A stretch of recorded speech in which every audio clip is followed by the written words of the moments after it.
ಇವತ್ತು ಯಾರಪ್ಪ ಎಣ್ಣೆ ಕೊಡಿಸ್ತಾರೆ?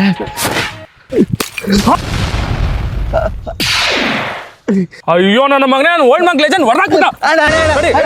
ಅಣ್ಣ ಪ್ಲೀಸ್ ಅಣ್ಣ ಬಿಟ್ಬಿಡೋಣ, ನನ್ನ ಹತ್ರ ದುಡ್ಡಿಲ್ಲ ಅಣ್ಣ. ನಾನೇ ಯಾರಾದ್ರೂ ಒಂದು ಕ್ವಾರ್ಟರ್ ಕೇಳೋಣ ಅಂತ ಹೋಗ್ತಾ ಇದ್ದೆ ಅಣ್ಣ. ಎಂತವನ ಹತ್ರ ತಗ್ಲಾಕೊಂಬಿಡ್ನಪ್ಪ, ಓಲ್ಡ್ ಮಂಕ್ ಲೆಜೆಂಡು ಕಟ್ಮುಟ್ಟಾಗಿ ಅವನೇ. ಸರಿ, ನಾನೊಂದು ಕೆಲಸ ಹೇಳ್ತೀನಿ, ಮಾಡ್ತೀಯಾ? ನೀನ್ ಏನ್ ಹೇಳಿದ್ರು ಕೆಲಸ ಮಾಡ್ತೀನಿ ಅಣ್ಣ. ಸರಿ, ಶುರುವಾಜ್ಕ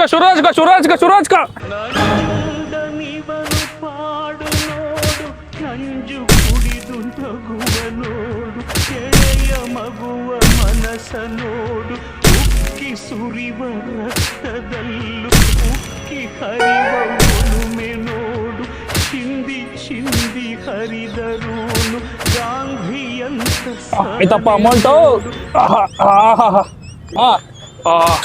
ಆಯ್ತವಾ?